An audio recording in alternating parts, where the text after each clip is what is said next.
Hello students.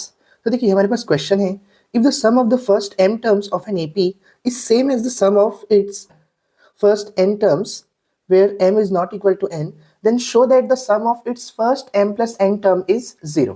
तो देखिए सबसे पहले तो मैं sum of first n terms का फॉर्मूला क्या होता है ये लिख लेता हूँ।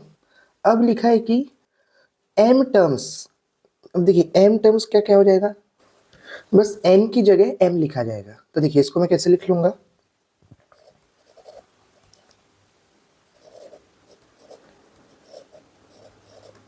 ए और डी तो सेम ही रहेगा।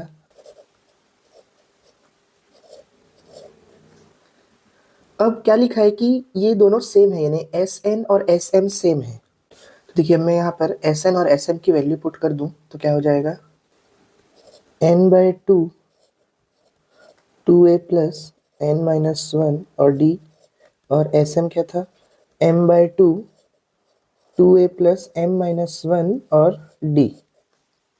देखिए अब ये टू इधर डिवाइड में है तो यहाँ मल्टीप्लाई में जा सकता है, और ये दोनों टू इधर इधर कट जाएंगे तो मैं सीधा यहीं से काट देता हूँ।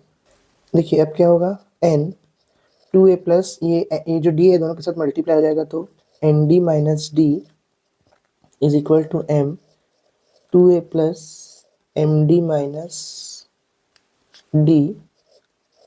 अब इसके बाद two A N plus N को मल्टीप्लाई कर रहा हूँ N square D minus N D same, two A M plus M square D minus M D, ये मैं कर लेता हूँ।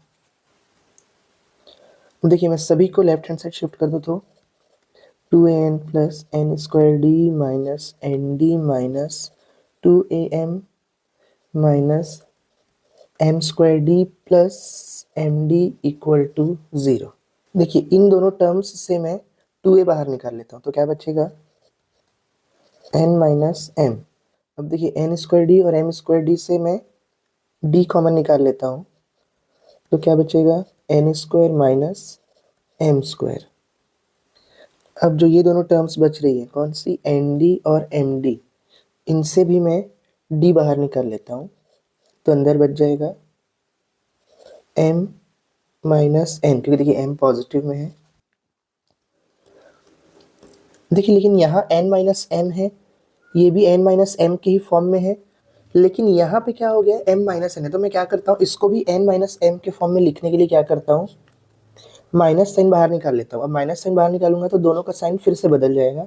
जो एन माइनस वाला है वो पॉजिटिव हो जाएगा क्योंकि माइनस के कारण साइन चेंज हो जाता है, और जो प्लस एम वाला है वो माइनस एम हो जाएगा।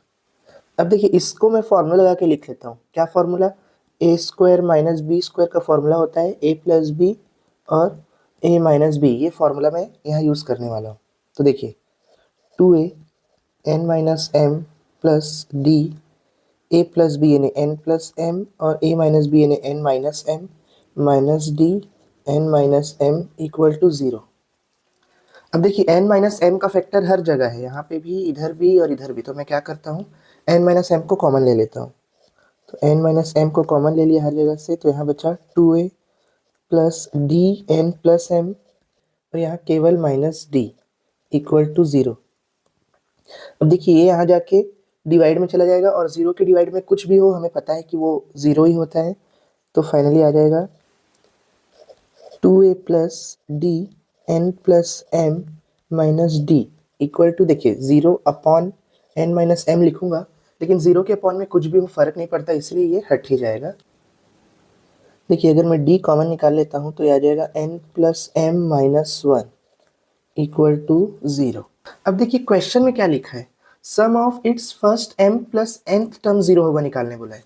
तो sum of first nth term, तो मैं फिर से क्या करूंगा, nth टर्म के फॉर्मूले में m प्लस n लिख दूंगा। तो देखिए ये मेरे पास फॉर्मूला है nth टर्म का, sum up to nth term का फॉर्मूला है, ठीक है। तो बस मैं इसकी जगह क्या करूंगा, जहां जहां पर n है वहां पर m प्लस n लिख दूंगा। तो देखिए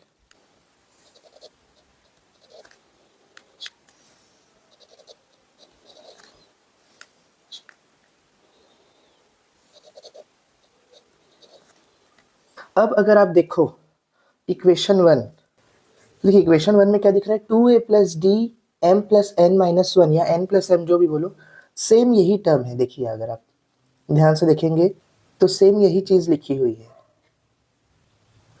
और यही चीज़ लिखी हुई है मतलब मैं इसको पूरा 0 पुट कर सकता हूँ। तो मैं क्या लिखूँगा,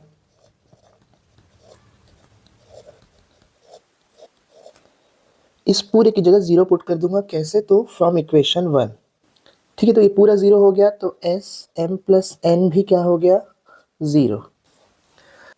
तो अगर आपको ये वीडियो अच्छा लगा हो और समझ में आया हो तो वीडियो को लाइक और चैनल को सब्सक्राइब ज़रूर करें। Thank you.